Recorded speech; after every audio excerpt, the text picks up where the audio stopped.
If there is one theme upon which any human being should be able to speak without learning, without authority other than our own senses and innate understanding, it is surely nature.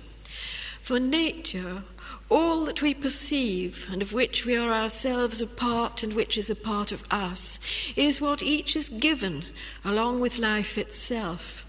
No need to be a poet or a physicist, painter, botanist, astronomer, hunter of animals, gardener, fisherman, alchemist or magician, weatherman, assessor of minerals or physician.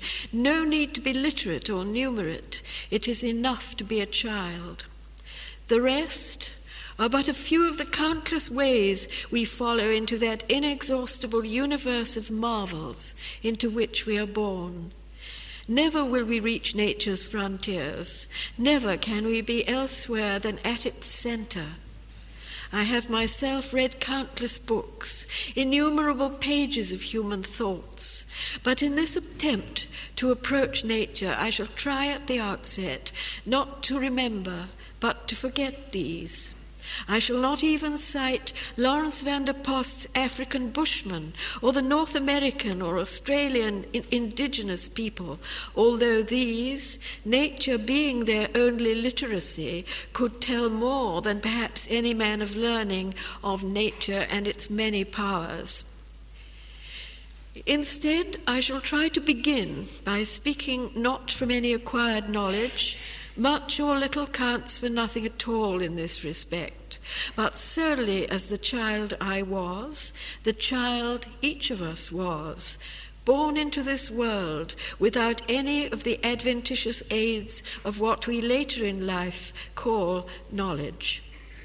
Did not the learned Thomas Aquinas call his great work of theology so much straw in the light of that vision of reality itself, which came to him at the end of his years of labor? He spoke of a mystical vision. I speak only of what every child sees who opens his eyes on this world.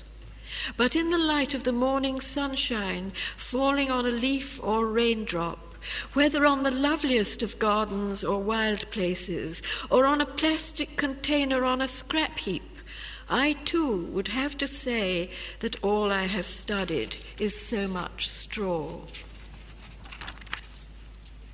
However much we have learned, what is given to every child at birth unsought is incomparably, immeasurably more. Given with life itself, inseparable from what we are, we have no need to learn or study that on which our eyes open, our ears hear, our fingers touch. We have only to look and to listen. Rather than understanding nature better by learning more, we have to unlearn, to unknow, if we hope to recapture a glimpse of that paradisal vision of childhood. Nature is vision, epiphany, indeed theophany. It is the discourse of life itself as it shows itself in and through the myriad forms of the natural world. She is also a veiled goddess, whose veil, according to an ancient inscription, says, "No man has lifted." But nature is not the kind of mystery that can be solved, as in a Sherlock Holmes story, in which something that at first seemed marvelous and even awe-inspiring proves to be something simple and trivial. On the contrary, the investigator may remove veil after veil, but the scientist, be he the manipulator of genetic codes or the astrophysicist concerned with origins and causes, can come no nearer to seeing the face of the veiled goddess than did her worshippers in ancient Egypt. Nature, as Blake understood the symbol of the veiled goddess, so ancient, so archetypal, is the veil. In Indian terms, nature is Maya, appearances. That veil has no substantial existence other than as the expression on the face of being, or as Plotinus understood, a mirror in which the soul sees itself. According to the myth of Cupid and Psyche, nature is the house of the generated soul, in which Psyche's attendants and servants are the elements and creatures of the natural world. It is not my intention to denigrate the study of nature in whatever form. Her field of marvels extends before us in whatever direction we travel. As a student, I set out to become a botanist, and whatever little I learned of the world of plants has only served to enrich the vision of the poet. Nevertheless, it must be said that the presuppositions of science, our modern materialist science that is, being purely quantitative and factual, in themselves tend to devaluate the very marvels the scientist sets out to study. That is not, of course, to say that the study of nature in terms of number, as Keith has so beautifully demonstrated to us, in the sacred sense of number as this was understood by Pythagoras and Plato is itself a purely quantitative study, for nature has been studied within many contexts. Many scientists, being human, no doubt have retained a sense of wonder and awe, but it must be said that if a renewal of the sacred is a need of our civilization so essential that it is becoming clear to ever-increasing numbers of people that we cannot go on as we are, it is because the quantitative scientific approach to nature, and this is the basis of our modern Western civilization, excludes, indeed precludes, the experience and therefore the knowledge of the sacred in its most immediate form as the presence before our eyes of the natural universe. In this sense, modern science, which claims to be the study of nature, leads us away from, not nearer to, a true and full knowledge of the universe and its 10,000 creatures.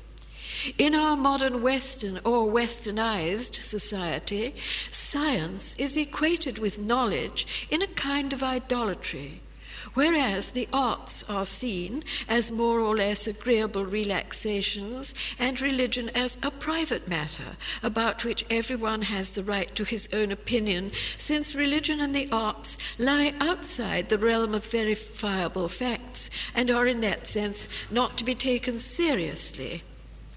Clearly such a view will no longer do. The scientist's knowledge of nature and account of nature is a partial one. It is not a total or an adequate knowledge. Adequate to what? Clearly in relation to our humanity, since human nature is the limiting factor of all knowledge whatsoever, scientific knowledge not accepted. What we are limits and determines what we can know. This is not to call in question the usefulness of empirical science in its own field, but a reminder that our humanity at once sets the bounds of science, while at the same time opening it to vast regions outside and beyond those bounds. Nor am I calling in question the value of scientific description and mapping of the phenomena of nature, but merely the right of science to present itself as knowledge of nature as against the experience of nature in terms of meanings and values. Nature can be weighed and measured, and science is essentially quantification, but it can be known in other ways, in terms not of measurable facts, but of immeasurable values. And that realm of immeasurable values belongs to the world of poetry and the arts. Or should I put it the other way, poetry and the arts belongs to the realm of immeasurable values. Vision, and we must include everyday vision of all who open their eyes on this world, can be experienced but cannot be quantified. Vision, epiphany, theophany belongs to an order not recognized within the terms of our positivist culture. It is the discourse, the revelation of life as it shows itself in and through the myriad forms of the natural world. Nature is no less the house of our spiritual than of our bodily life.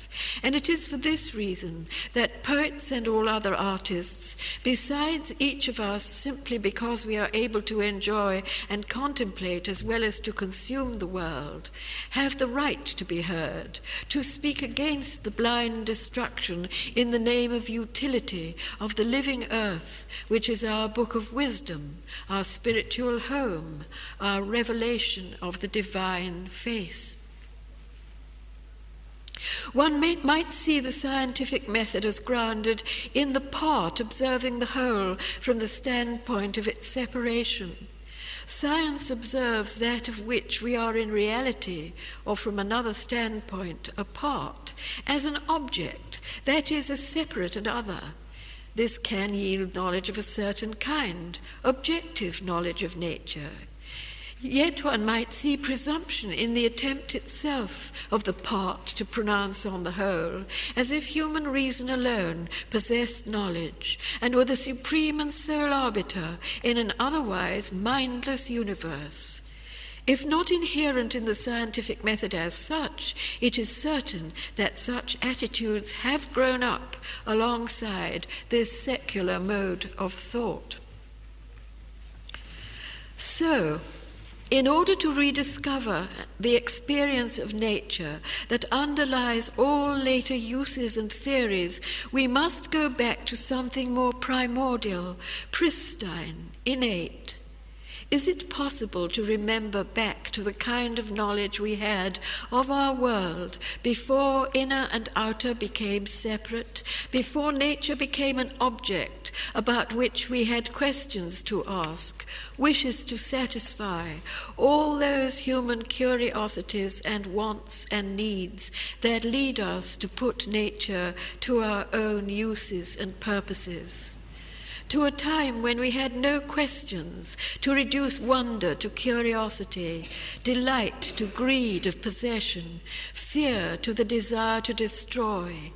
Can we recall the face of the world as we first looked upon it, and it upon us? Is this knowledge of being that the artist seeks a knowledge not of something other, but a kind, it is this knowledge of being that the artist seeks, a knowledge not of something other, but a kind of self-knowledge.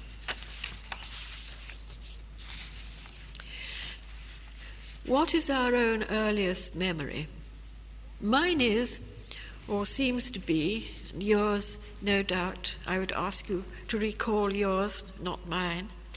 But mine is looking up into a multitude of pink small flowers. Later I knew the name of the bush, a flowering currant, and the aspect of that flowering tree returns to me with the impression of seeing each subtle detail of flower and petal, an impression of beautiful precision of form, an unsurprised total perception of something not at all strange, recognized as it were. It was there, a total presence. Later, as I learned the flowers in my mother's garden and in the waste places and by the roadsides, it seems to me that each was a recognition of form, totally apprehended, fivefold before I could count five, symmetrical before I could double or treble, simply and totally present. There was no learning, but simply seeing. Birds and animals were instantaneous visions of creatures that appeared in all their magical panoply of wings and eyes, with a quality of unquestioned knowledge, before flowers had names, or flames, or raindrops running down a window pane. Later life has only made all these familiar things remote. They were never so known as before I knew anything at all. I recall a passage in Coleridge in which he tells how he carried his baby son out into the night to look at the moon. Coleridge himself loved the moon with a kind of passion, and at the sight of that primordial wonder, the baby stopped crying. Why should looking at the moon or at a glittering colored ball on a Christmas tree stop a baby's crying? You cannot eat the moon. It gives neither warmth nor food. Why does the light of the moon please a baby? If this question seems a foolish one, I have failed to lead you towards the mystery of that primordial, not to be analyzed experience of all human, perhaps of all sentient beings, of the light of the world. 18th century philosophers, and I'm thinking especially of Blake's enemy Locke, saw the infant mind as a tabula rasa, receiving all its knowledge through sense impressions. Therefore, the infant mind had to be formed by education. The theory has lingered on in the 20th century American theory of behaviorism, which speaks of conditioning our responses. These can be manipulated, no doubt, or why is money spent on advertising? But what then are those first clear impressions, so ineffaceable, so intimately known and recognized and understood? What is it that we know when we first see our first flowering tree, our first bird, moon, pebbles on the path, running water, our first pheasant in a wood, cat, cups hanging on a dresser, pansy face? We know them not from learning by experience, but with a total and immediate recognition. We do not need to know about them in order to know them, as if they spoke to some knowledge innate in us. Nature's marvels tell themselves as words in a language. The poetry of nature is not the words we write about nature.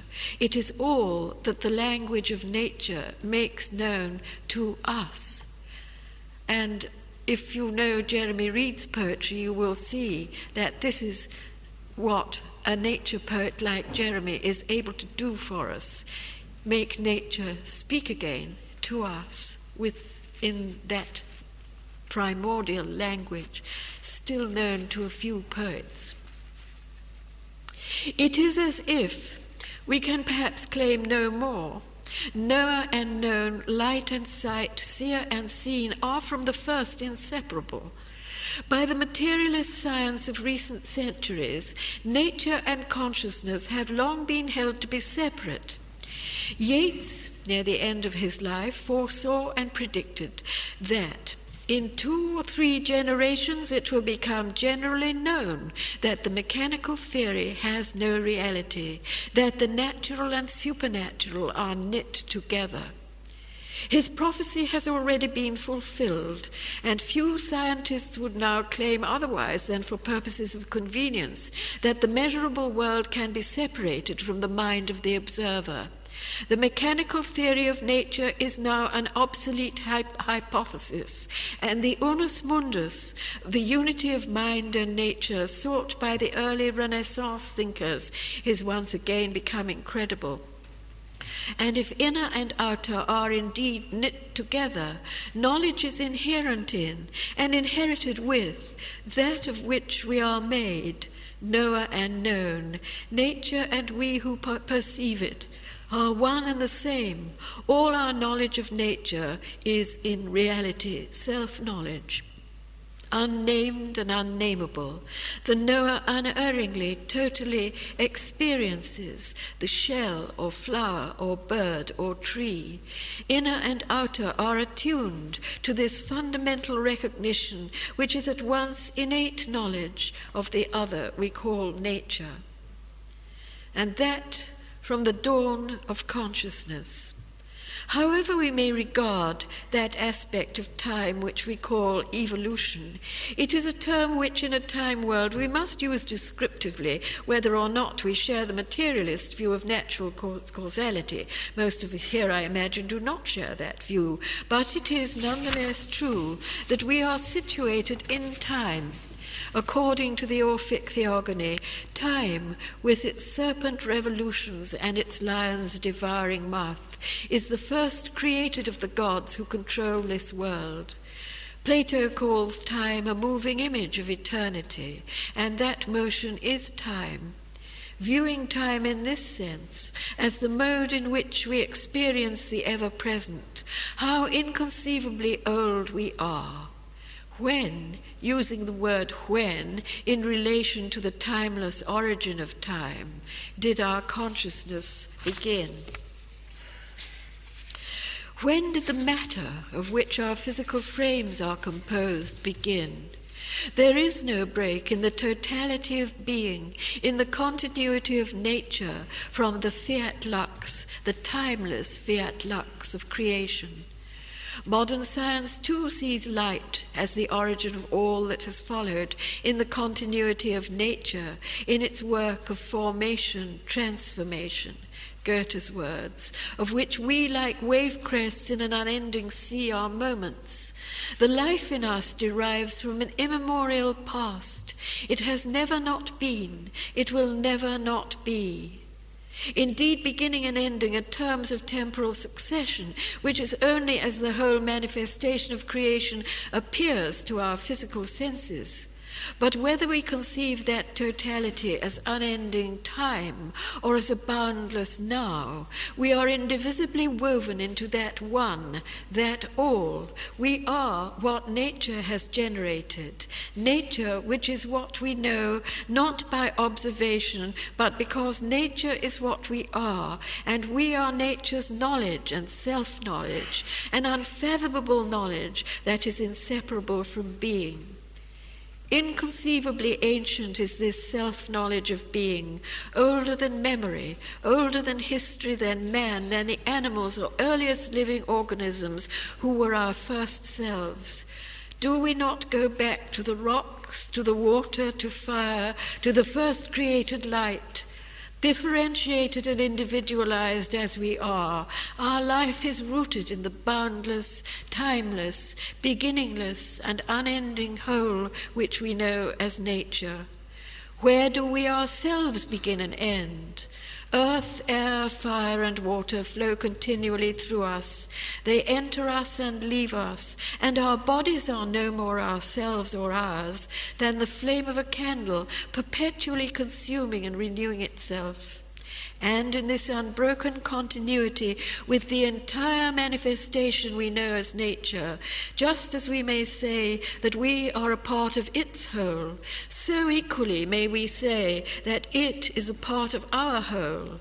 For we are not limited, we are not parts and divisions except in appearance. We contain within our field of being whatever is or presents itself to us, not as something outside and other than ourselves, but just as our bodies are continuous with the elements, so is all that visible, audible, all that is visible, audible, tangible to us, continuous with our total field of knowledge, our total consciousness. It was this realization which underlay the ancient conception of the soul of the world, the anima mundi of the Platonists, continued in the Western esoteric tradition, which refused the mechanistic science, which nevertheless gradually has gained ground in the 17th and 18th centuries and remains current in our own, even if no longer unquestioned among even the scientists themselves. Perhaps most of all among the scientists themselves, for popular ideologies lag behind. Blake himself, an inheritor of this other tradition, wrote of the wrenching apart of inner and outer, nature and the soul, as a mutilation which deprives nature of its informing life and at the same time banishes humanity from a living universe. For nature, so externalized, becomes a machine, a mechanism, not a presence, not a being. And finally, we have come to see ourselves as parts within that machine, a meaningless accident in a mindless universe. One hears such things said on the radio and the television, and behaviorism is one still current example, in all seriousness, which to earlier and other civilizations would have been seen as the reductio ad absurdum of all meaning and discussion forever. The painter Francis Bacon actually has put it in writing on record. It was you, John, who sent me the quotation. We all know that man is an accident in the universe and that art is a mere game. This is where we've come to. These things are said. Yeats, in our own century, took up the theme from his master Blake when he challenged the view of man as passive before a mechanized nature. According to the alternative view, that of the Platonists and their successors, including large elements of, including Christianity, one must say, including the poets of imagination, Coleridge, Shelley, Blake and Yeats, imagination is the living and creative power itself. In reality, neither the observer nor the object are the absolutes the materialist view has long presumed them to be. Blake understood this very well when he wrote, "The sun's light, when he unfolds it, depends on the organ that beholds it." Plotinus had said the same. We are able to behold the sun because there is a sun-like nature in the eye which sees it.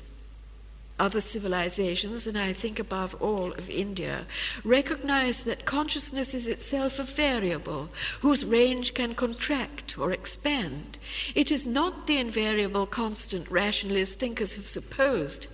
Indeed, in other civilizations, effort has been directed not to the manipulation of nature, as in the modern West, but to the enlarging of consciousness, of the mind which perceives. Blake's reply to Locke, for whom the mind of a child was a blank page for the reception of sense impressions, was to speak not of the observed object, but of the faculty which experiences. And for him, for the man of imagination, nature is, Blake's words, one continued vision of fancy or imagination. He who sees the infinite in all things sees God, Blake wrote. He who sees the ratio only sees himself only. The ego, that is. Not only the organs of sense, but the state of mind of the observer, changes of mood which fluctuate continually, and more radical changes of consciousness, of which Eastern philosophies are well aware, and of which in the West the cruder method of psychedelic drugs has somewhat brutally reminded us. Whereas the modern West has sought to manipulate nature in ways increasingly violent, desecrational and obscene, the East, on the contrary, has given its thought principally to the control and expansion of consciousness itself. Only in this century are we becoming aware of the relativity of nature to our perception of it, not merely through changes in our sense organs, but through far more subtle variations in our mental awareness. Visionary transformations of consciousness, such as nature mystics have reported, are probably more common than has been recognized in a culture that has no place for the knowledge of such changes of perception imply. They cannot, of course, be checked or weighed or measured with a machine. There can be few of us who have not at some time seen the world undergo some miraculous transformation whose source lies in ourselves. Here I speak from the experience of having witnessed half a lifetime ago the sudden but unforgettable transformation of a plant on my table before my eyes into a flow of living light, which was at the same time not separate from myself, was indeed a living part of myself. The experience was one of perceiving what can only be described as the holy. At the same time, I was aware that I was seeing more, not less, of the reality that was present before me than in my normal state. My mother, in her late old age, told me of having herself had a similar experience as a young girl, which she had never forgotten. I saw, she said, that the world was alive. Can we not call in question from such experiences, and I do not doubt that many present here could report the like, the very premises of naive materialism? To those who see nature as an object, can we not reply that nature is an experience? It is not the conclusions of Western materialism, but its premises which are in question. That is only an extreme, although not so very rare example of the variability of our experience of nature. But to put it more simply, and without recourse to the exceptional states of the nature mystic, authentic as these may be, common as these may be, how can we suppose that our capacity to feel delight and fear, to wonder, to marvel, to experience pity and terror, the mysterious and various experiences of beauty and meaning innate in us, could conceivably be there unless appropriate to our situation in this world, and without any objective correlative? Objectivity is a scientific virtue, perhaps, a detached scrutiny of the object to be weighed and measured, but if the world of nature were the mechanism supposed by a materialist science, then all the great range and gamut of human responses would become meaningless. When this happens, what but alienation, violence, and mental breakdown can be expected, as indeed we see on all sides? Because we possess these faculties, they must be appropriate to our world, and those aspects of nature which inspire and match them speak to us of realities of the soul which they serve to awaken. And of this discourse, poetry and the other arts is the language, matching images given every day before our eyes to the whole range of meanings and values to which these symbols give access. All too much modern Western, above all modern English, so-called nature poetry, is a byproduct of Western materialist science, meticulous descriptions of the visible aspect of some landscape or plant or creature, a matching of descriptive word, or in a painting matching colour for colour to scale or fin, a kind of photography. In fact, the camera, a mechanism, is the true eye of the machine age and of a materialist ideology, a mechanism that can reproduce the sensible appearance of mountain or desert, fish or lion or rose, of all those natural creatures that have from time immemorial been the images by which poets and painters have evoked the whole scale of meanings and emotions. As for the description, our machines can do that for us. What then can the imagination see in nature that the camera cannot?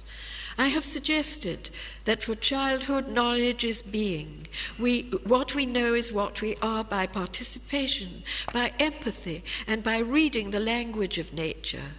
The imagination knows nature from within before we stray away and become separate and cut off from it, mere observers scrutinizing from without what formerly we knew from within, looking out, as Blake says, through narrow chinks of his cavern.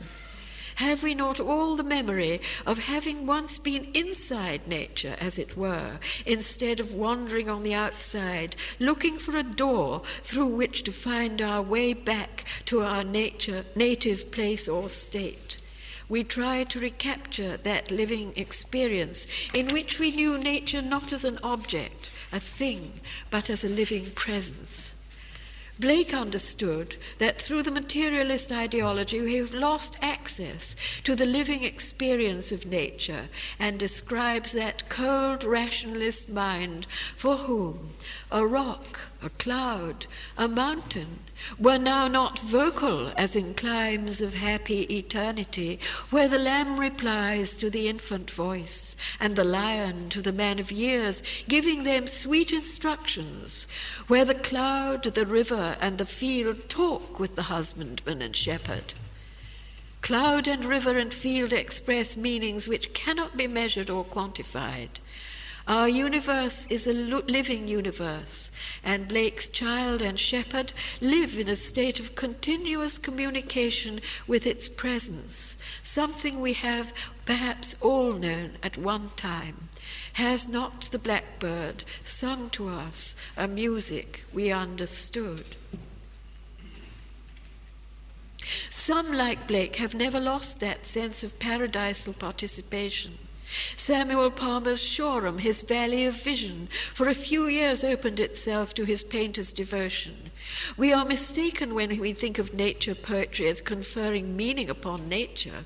Rather, nature is itself the language of the true poetry of the universe to which the poet listens. Sun and stars, trees, clouds, birds, every creature are words in the language which the universe speaks itself. the pre-literate Bushmen of Africa, the Australian Aborigines, and all children know that language in which all that exists in nature has meaning and value. We witness an unending discourse of the spirit of creation, but we no longer look, no longer listen as we speed along motorways in our machines, insulate ourselves from the music of the wind or waves and leaves and rain with transistor radio sets that shut out this unceasing sacred discourse. Yet when at moments we attend, is it not with a sense of homecoming? And I think that after Jocelyn Godwin's demonstration, you know exactly what I mean. And it has been suggested that we close this conference by singing the music of humanity once again. Well, let us look finally at some instances of the greatest nature poetry that has been written, far indeed from the photographic descriptive writing of modern secular poetry. When the psalmist wrote, "I will lift mine eyes to the hills whence cometh my help," he was not describing the appearance of the hills, but an essential imaginative experience of something every culture has expressed in countless myths of the hills and mountains being places high above human sorrows, immaculate places where no foot has trod, where the gods live, be it on Olympus, Mount Kailasa, or the Hopi Amerindian sacred mountain now called San Francisco, where of late their modern white successors have built a ski slope. Western man climbs mountains in order to conquer nature, a notion far from those to whom they were holy places of imaginative power, symbols of the highest meanings and values attainable to us. Those who lived on their foothills were pilgrims and holy men. None trespassed on their sacred summits.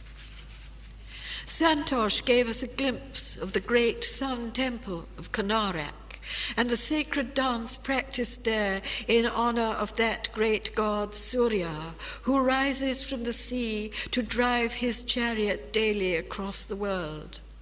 The temple is built in the form of a chariot, drawn by those famous horses.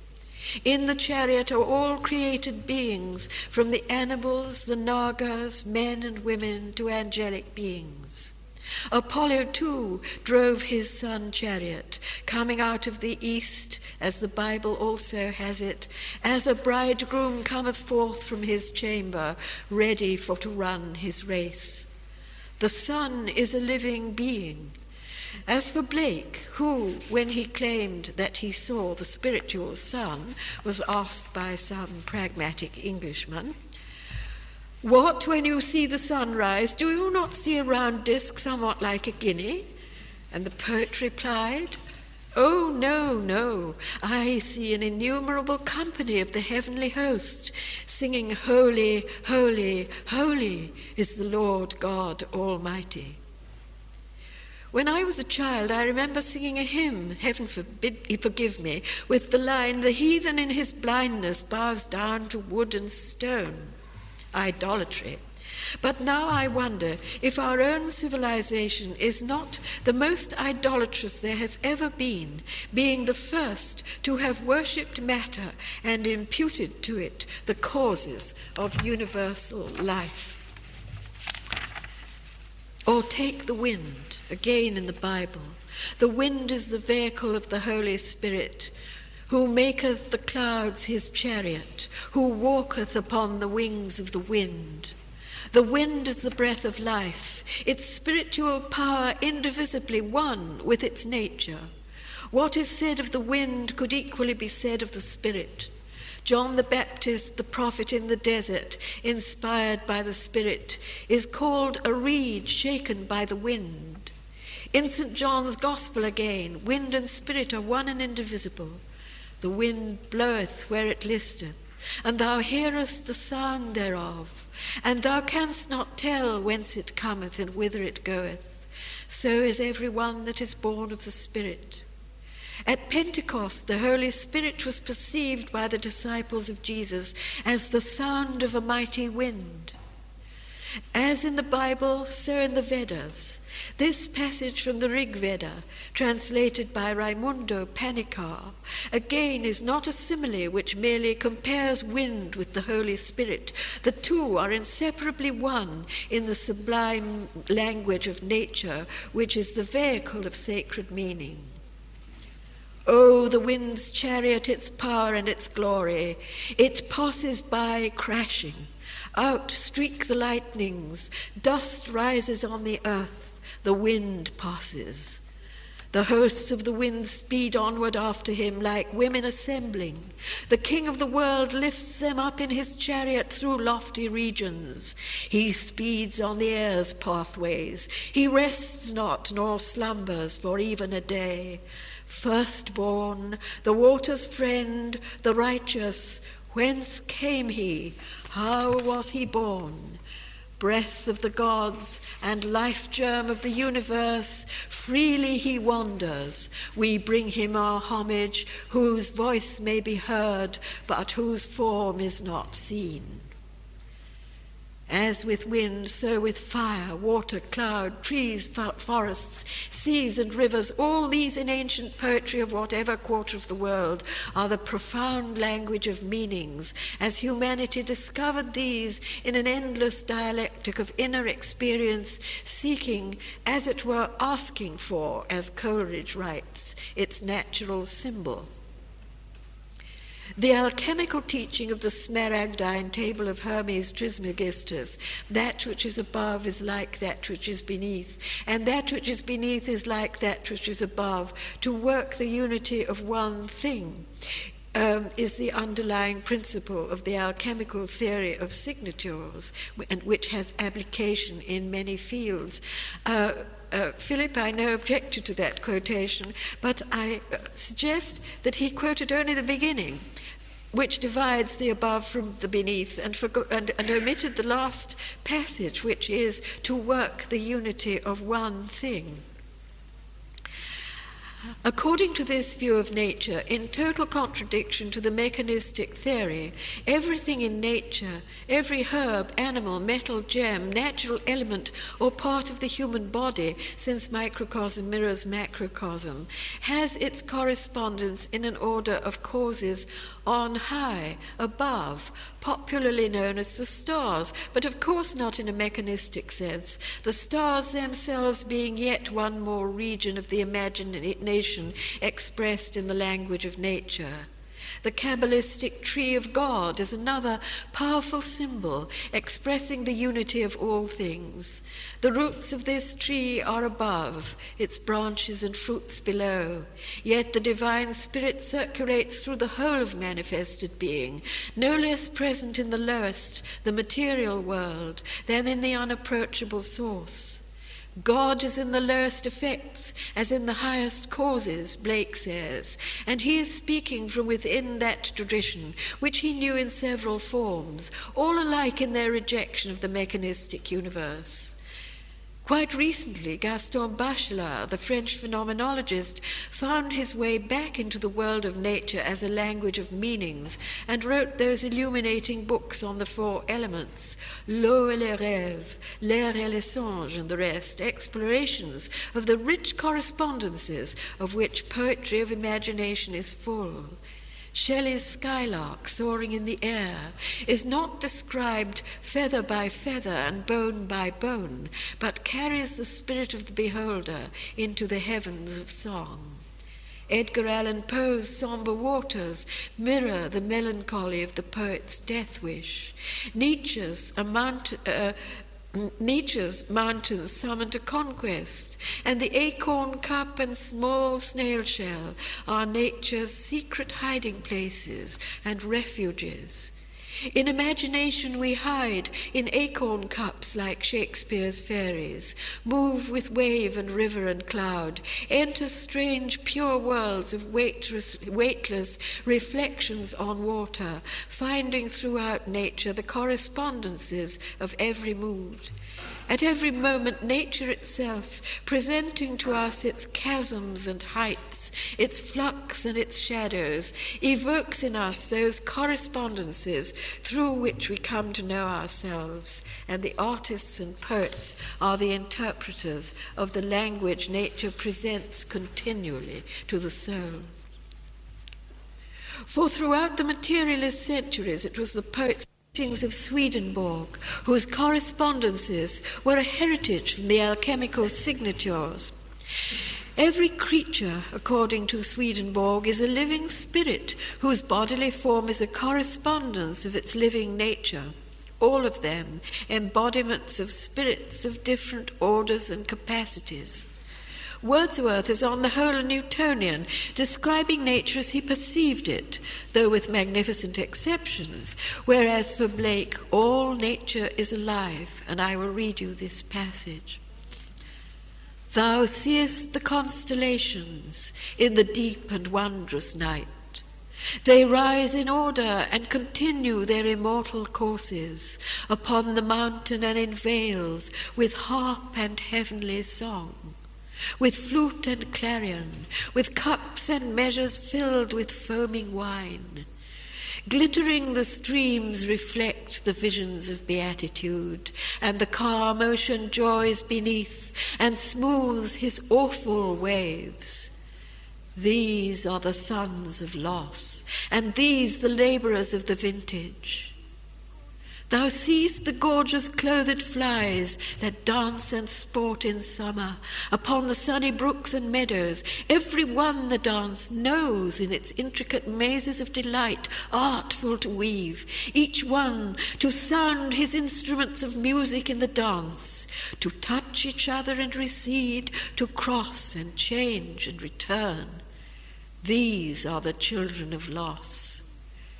Thou seest the trees on mountains uttering prophecies and speaking instructive words to the sons of men. These are the sons of loss, these the visions of eternity, but we see only, as it were, the hem of their garments when with our vegetable eyes we view these wondrous visions.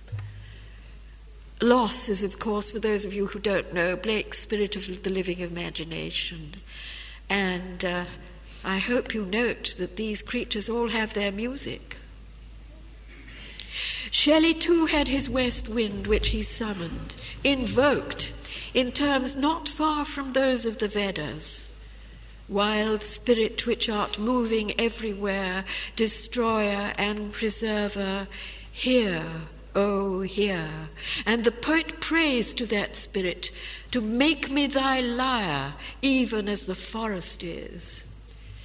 Shelley had read the Bhagavad Gita and other Indian texts, so indeed had Blake, and of course Yeats, who acknowledges the works of both these poets among his sacred books.